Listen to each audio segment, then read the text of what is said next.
Mesdames et messieurs, bonjour. Merci de nous avoir choisis pour vous informer. Nous sommes mardi 1er avril 2025 et il faut savoir qu'aujourd'hui les affrontements ont été signalés depuis 5 heures du matin aux alentours de Massissi Centre entre les APCLS, Alliance des Patriotes pour un Congo libre et souverain, et le M23, mouvement du 23 mars, souligne une fois de plus la complicité et la volatilité de la situation sécuritaire dans l'est de la République démocratique du Congo RDC. Chers internautes, il faut savoir que la région du Nord Kivu est depuis de nombreuses années le théâtre de conflits armés impliquant divers groupes rebelles de le M23 ainsi que des groupes armés, notamment et donc plusieurs armées de APCLS. Il faut savoir que ces conflits sont souvent liés à des enjeux de contrôle territorial, d'exploitation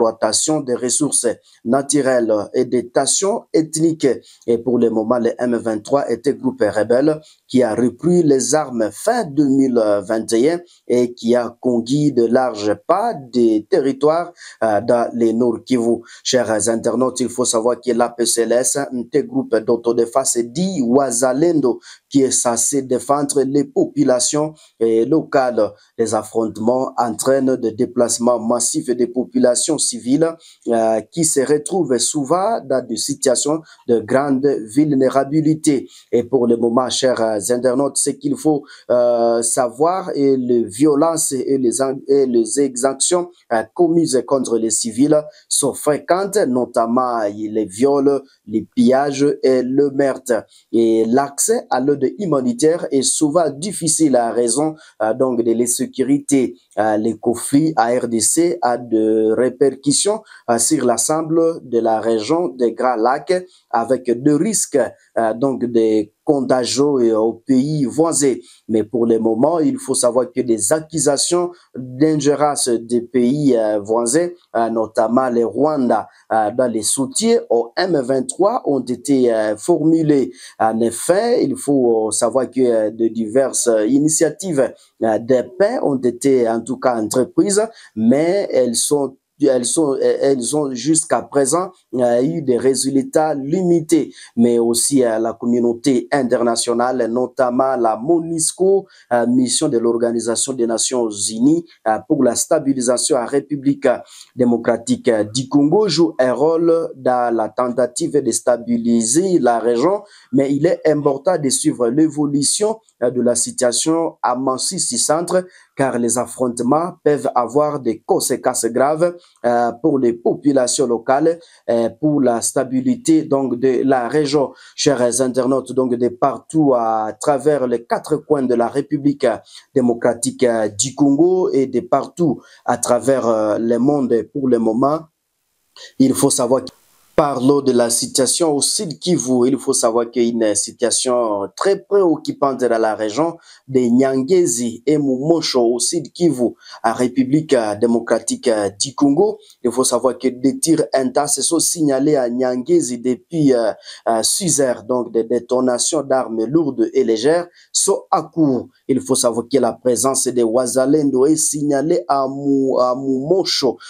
Ces affrontements s'inscrivent dans un contexte du conflit armé persistant dans l'est de la RDC, impliquant divers groupes armés, dont le M23. Chers internautes, il faut savoir que les combats causent des déplacements des populations.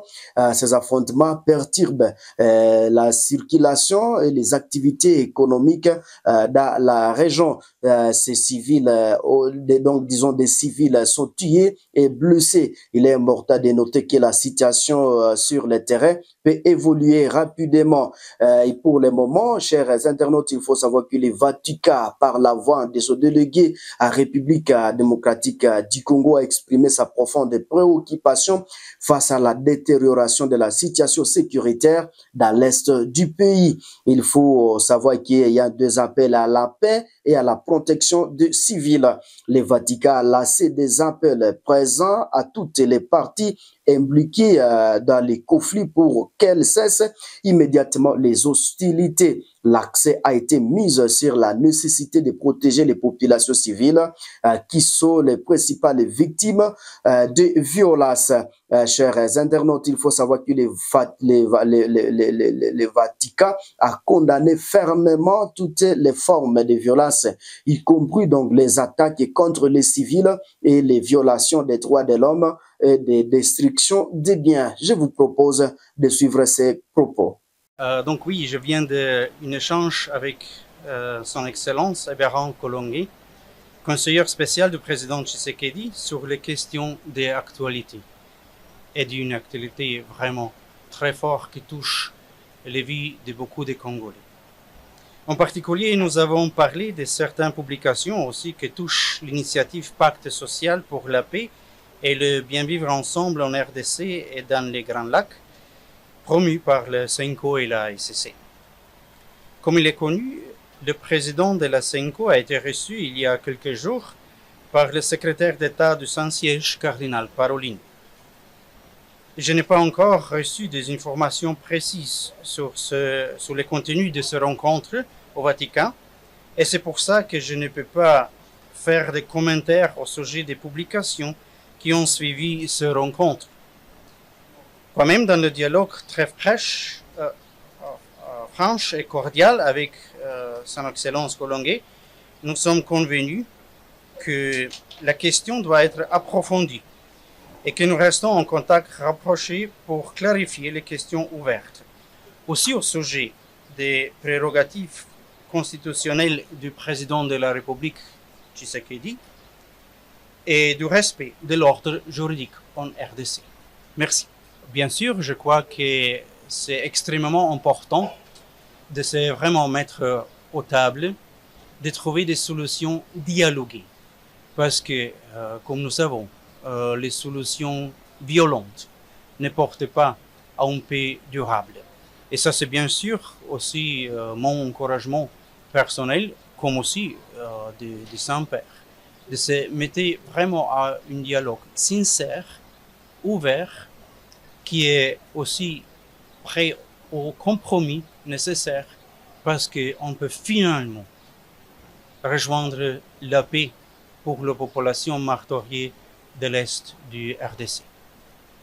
Lutundula a souligné que les forces armées de la République démocratique du Congo font face à une situation extrêmement complexe, marquée par la présence de nombreux groupes armés, y compris donc des forces étrangères.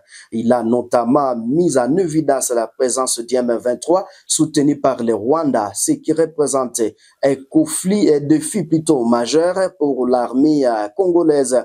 Soutien extérieur et défi, il faut savoir qu'il a insisté sur le fait que les FARDC sont confrontés à des armées conventionnelles, ce qui complique leur tâches, mais également il a également mis à cause les soutiens extérieurs apportés à certains groupes armés, ce qui renforce leur capacité de nuisance. Lutundula a exprimé ses réserves quant à l'efficacité des forces régionales, comme la force de l'EAC a déclaré que leur mandat n'est pas pleinement rempli. Mais ce qu'il faut retenir, il a notamment critiqué le fait que ces forces ne s'occupent pas de tous les groupes armés présents dans la région. Il faut savoir qu'il a appelé à un soutien accru de la communauté internationale pour aider les FARDC à remplir leur mission de protection du territoire et des populations civiles.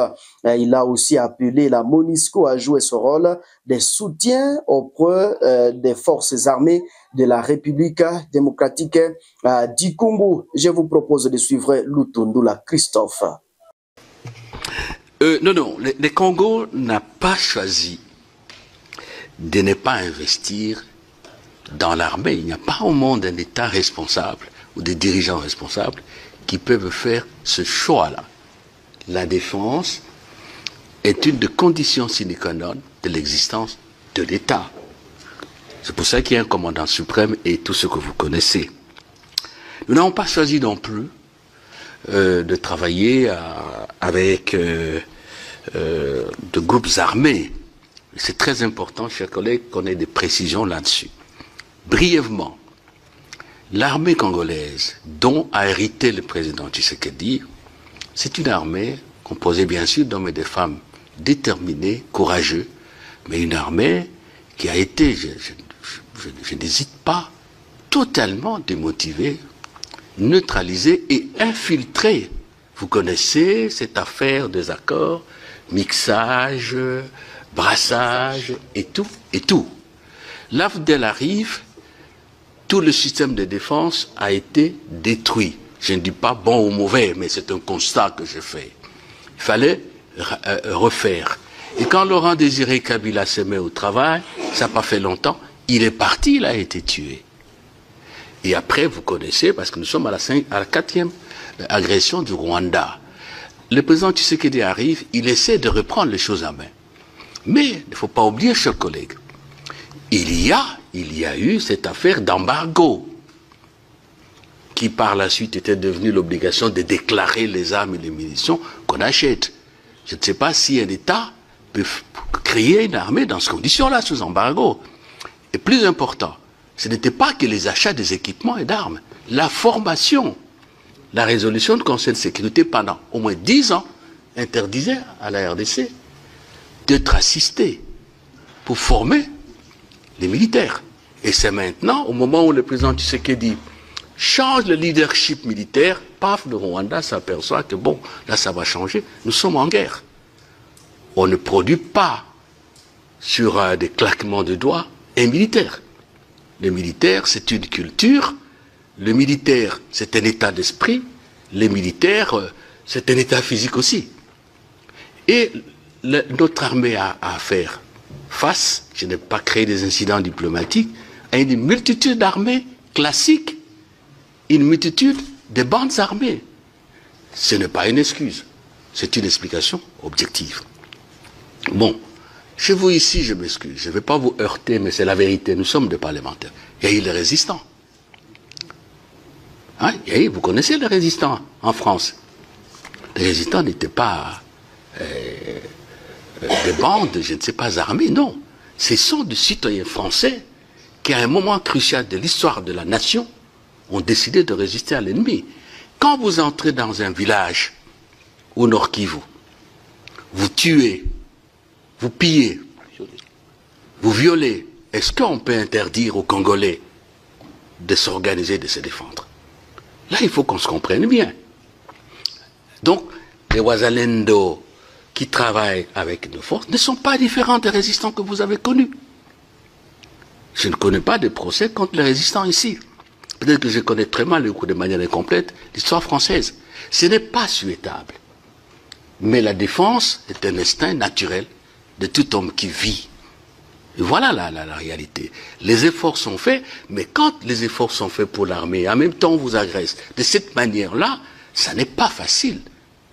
Ce n'est pas facile. Alors, l'FDLR, ça fait longtemps. 94, je crois, le génocide. Comptons, ça vous fait 94, 6 plus 25, ça vous fait combien? 31 ans. Et plus d'une fois, le Rwanda est venu au Congo, avec l'AFDL, avec le RCD, avec l'autorisation du gouvernement congolais à l'époque du président Joseph Kabila, pour maîtriser l'FDLR. Et avec le président Tshisekedi, nous avons commencé une action commune et nous avons rapatrié, avec l'aide du Haut-Commissariat des Nations Unies aux réfugiés, plus de 5000, dont les FDLR et leur dépendance. C'est parce que le président Kagame n'a pas voulu qu'on poursuive la coopération qu'on est arrivé. Et combien sont-ils restés? C'est résiduel. Qu'à cela ne tienne. Maintenant, là, au moment où nous parlons, chers collègues, le président Lourenço, il a obtenu un résultat très important, lequel on a adopté un plan de démantèlement des résidus d'AFDLR. Ça, c'est vrai. On s'est mis d'accord sur un programme de retrait de troupes rwandaises et appelle l'assouplissement de mesures de défense. Tant pis. Mais maintenant qu'il arrive le moment de signer cet accord pour qu'on commence l'opération de démantèlement de ces résidus-là, le Rwanda, disons moi je ne signe pas, comprenne qui pourra. Et au moment où nous parlons, est-ce que le Rwanda parle encore de FDLR comme avant? Non, parce que le problème est économique. Donc, nous avons toujours dit que nous sommes ouverts à toute initiative tendant à décider la cartographie des FDLR, tendant à les éradiquer, étant entendu qu'il y a l'accord de Nairobi en avril 2022 qui donnait à chaque État ayant de groupes armés en RDC la responsabilité de prendre langue avec ce groupe pour faire une offre de paix. Le temps nous est compté. Je crois qu'on s'est compris sur le dossier d'FDLR. Appliquons l'accord qui a été accepté sous la médiation du président Lourenço. L'affaire sera terminée. Mais le ministre congolais du développement rural, Nzangi Mwindo Butondo, a élevé sa voix dimanche lors de culte de prière, implora le Seigneur pour le retour de la paix à RDC devant une assemblée de fidèles. Il a chanté et prié, espéra un miracle pour mettre fin à la guerre qui ravage la République démocratique du Congo. Ces gestes fait écho aux déclarations du ministre de la Justice, Costa Mutamba, qui avait affirmé le mois dernier que l'armée la plus forte, c'est l'armée céleste. Le gouverneur Évariste Somo-Kakule a ordonné la mise à congé technique des agents des services publics profession ABSA à Beni. Cette mesure est justifiée par des contraintes budgétaires et la nécessité de rationaliser la gestion du personnel entre à vigueur immédiatement. Il faut savoir que les agents concernés ne pourront reprendre leurs fonctions qu'après notification officielle de leur reprise de service. Les cas de forces majeures sont exclus. Chers téléspectateurs, c'est ici où nous mettons un point final à ces actualités de ce 1er avril 2025. Si c'est la première fois de nous suivre, ne manquez pas de vous abonner, commenter, aimer et partager la vidéo. À la prochaine publication. Au revoir.